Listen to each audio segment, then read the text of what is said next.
Up next on Lion TV, we have an insight on the newly implemented 0 Hour with Linus Bowman.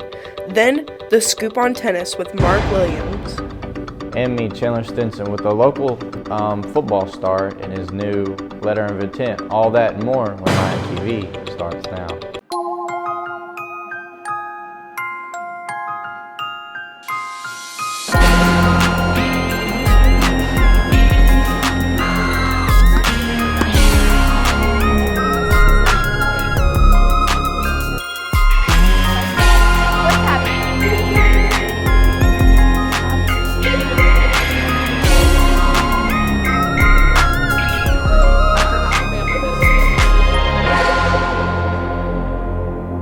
Good morning, Searcy High. Welcome back to another episode of Lion TV. I'm Marley Price. And I'm Sophia Neighbors, here with today's news and announcements. Let's get right into it. All seniors at SHS will attend the prom free of charge. All juniors who earn 3 prom points will attend the prom free of charge. Sophomores must be invited by a Searcy High School senior or junior in order to attend. All invited guests who are not currently students at SHS must be registered in the office. Forms will be available in the East and West offices after spring break. Mr. Landers will let you know before prom if your date is approved. Lyon College Academic Day will be on March 3rd. Junior and senior high students are invited to this annual math competition. The registration forms and guidelines for testing and awards are available at lyon.edu/academic-day. The next Spanish Club meeting is on February 14th. Topics to discuss include fundraising and Foreign Language Week. Starting this week, Searcy High School will be participating in the Kindness Challenge. Each day we will have a different act of kindness and students have the chance to be rewarded for their good deeds while making someone else's day.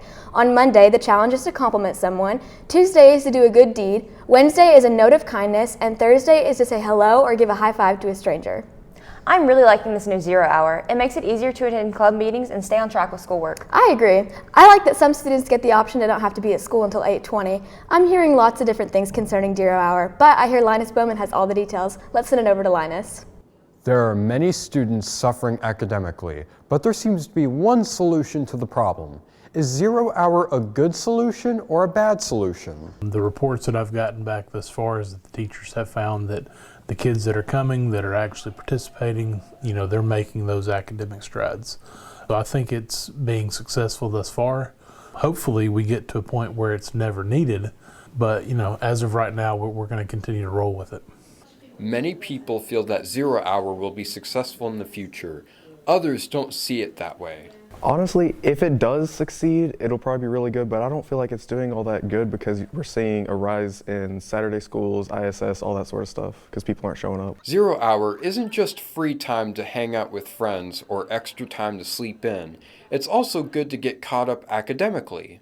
Obviously, our teachers want our kids promoting from grade level to grade level and then to graduation. So when you graduate from Searcy High School, we want you to be ready for the world, ready academically, ready socially, ready for everything that the world is going to expect of you. So we want to make sure that we provide our students with the academic structures to help for that jump. So it can't be the bottom of a fraction, it can be the top. With around 250 seniors at Searcy High School, our teachers and staff will do anything to see all of them walk across the stage. We don't want any of our students to not succeed. As teachers, that's all we want. We want to see our students succeed and move forward. And so when we have students who struggle, it's really hard in a class of 28 to be able to use that one-on-one time with a student who is struggling. 0 Hour allows us to pull them in smaller groups to where we can do that. What about like benefits? With the whole semester left of 0 Hour to go, I'm really curious to see if 0 Hour will help all students. Also, don't forget to check your RTI scheduler. Now back to the news desk. It's good to hear that our students are benefiting from the new schedule. I know I am for sure. Now let's get into some world news. About 50 cars, including 10 carrying hazardous materials, derailed in a fiery crash Friday in East Palestine, according to rail operator Norfolk Southern and the National Transportation Safety Board. Vinyl chloride was slowly released into the air Monday from 5 of those cars before crews ignited it to get rid of the highly flammable, toxic chemicals in a controlled environment, creating a dark plume of smoke. Residents in the immediate area there and nearby in Pennsylvania were evacuated beforehand because of health risks from the fumes and couldn't return because of the burning vinyl chloride. With the hope of finding survivors fading, stretched rescue teams in Turkey and Syria searched Wednesday for signs of life in the rubble of thousands of buildings toppled by a catastrophic earthquake. The confirmed death toll from the world's deadliest quake in more than a decade passed 11,000.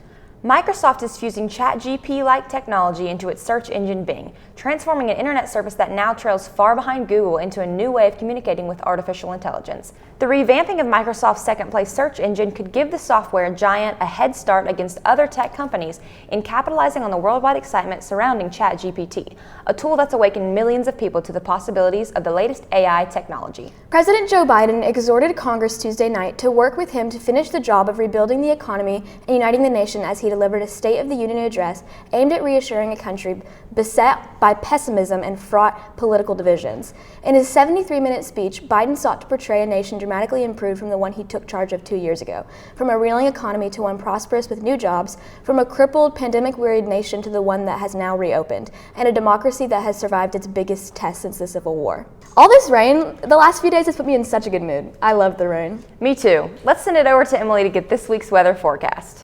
Good morning, Cersei. Today we're going to have a high of 44. We're going to have a rain at 52%. Winds are going north 10 miles per hour and your humidity's at 82%. Your sun rose at 6:58 a.m. On to tonight. Tonight we're going to have a low of 28, cloudy skies with a rain at 18%. Winds are going north-northeast 8 miles per hour. Your humidity's at 79% and your sunset at 5:44 p.m. On to the almanac. Your last 7 days' temperatures had a high of 69, a low of 21. Your monthly average of precipitation was 3.9 inches, and your month-to-date was 3.45 inches. Let's take a look at that 5-day forecast. Saturday will be sunny with a high of 50, a low of 27, and a 2% chance of rain. Sunday is going to be mostly sunny with a 56 as your high, 35 as your low, and a 2% chance of rain. Monday it's going to be partly cloudy with 62 as your high, 43 as your low, and a 5% chance of rain. Tuesday it's going to be showers with 57 as your high, 44 as your low, and a 58% chance of rain. And Wednesday it's going to be mostly sunny with 67 as your high, 52 as your low, and a 24% chance of rain. Looks like a cloudy week coming up. Well, thanks, Emily. Sophia, what's for lunch? Today for lunch we'll be having classic cheese pizza, classic cheeseburger, chicken Caesar salad, berry parfait, macaroni and cheese, fresh pear, and milk. During the recent tennis months, our Lion tennis team has had great success in the season, coming through state with rackets of fury. We only know this because of our insider, Silas Carpenter. Silas has been a tennis player since the 6th grade, mainly as a hobby.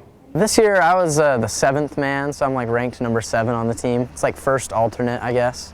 So if someone in the top 6 is hurt, I'd take their spot. Silas has spent many years taking lessons and practicing to get his skills where he is today.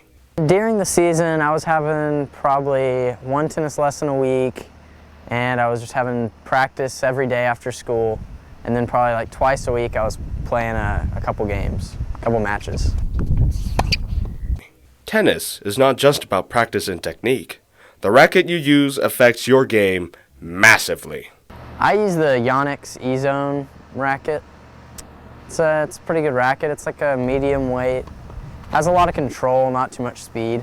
My favorite memory from this season was just riding the bus with my friends and going to play matches. I guess tennis has affected my life by giving me an outlet to exercise, get up and move.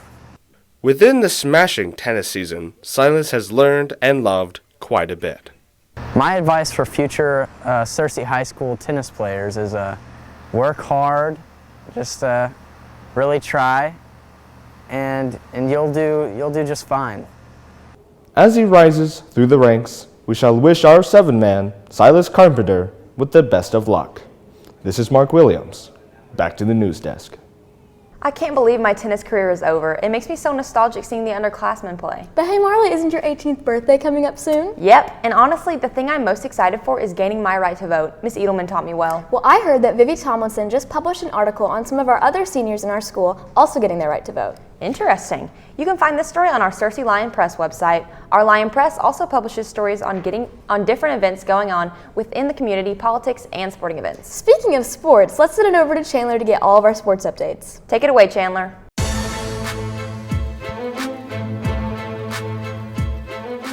Happy Friday, Cersei. We got a lot of sports updates to get into before this exciting Super Bowl weekend, so let's just jump right into it. In local sports, your Cersei Lions boys and girls basketball team have a game later on here tonight at the high school.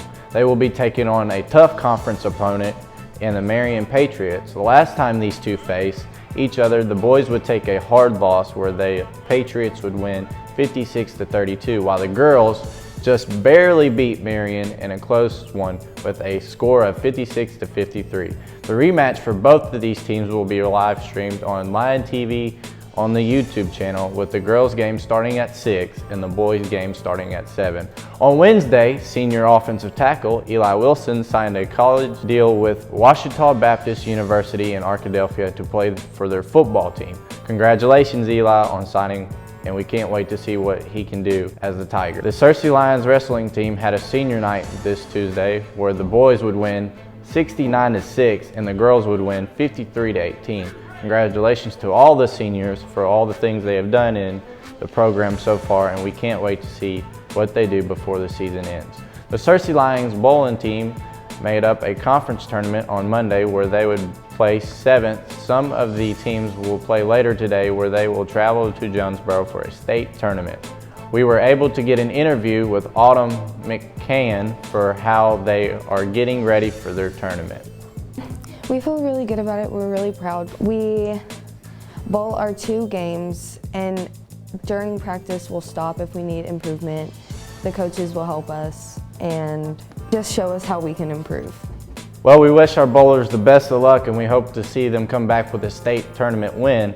Moving on to national sports. Super Bowl 57 takes place this Sunday in Glendale, Arizona, where we will watch Jalen Hurts and his tough Philadelphia Eagles take on Patrick Mahomes and the Kansas City Chiefs. This would be the Eagles' 4th Super Bowl in franchise history, while the Chiefs would be going to their 3rd Super Bowl in the past 4 years, with only getting beat by the Cincinnati Bengals last season.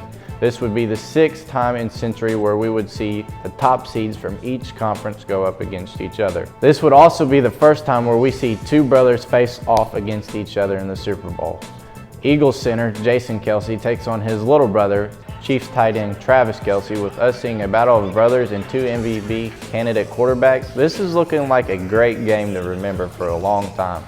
In NBA on Wednesday night, the biggest trade of the season took place, where we saw Brooklyn Nets forward Kevin Durant get traded to the Phoenix Suns, with the Suns sending Mikal Bridges, Cam Johnson, Jay Crowder, and 4 untop protected first-round picks. With this trade, the Suns look to be a super scary team in the West and favorites to win the finals for the foreseeable future. Also in the NBA on Tuesday, forward the Los Angeles Lakers' LeBron James, in a game against the OKC Thunder, would break an NBA all-time record where he would hit 38,837 career points, passing Kareem Abdul-Jabbar, a record that was set in 1984. Congratulations to LeBron on setting such an incredible record, as we see him add more to the case of being the best basketball player of all time. Well, Cersei, that's all the sports updates I have for you this weekend. I hope everyone enjoys and has a fun Super Bowl weekend. Now back to the news desk with Marley and Sophia.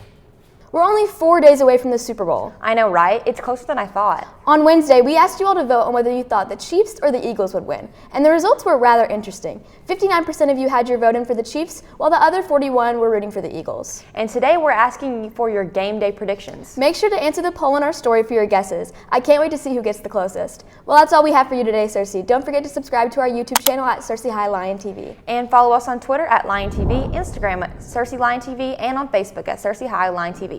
Signing off, I'm Marley Price. And I'm Sophia Neighbors. We hope you have a great weekend, Cersei.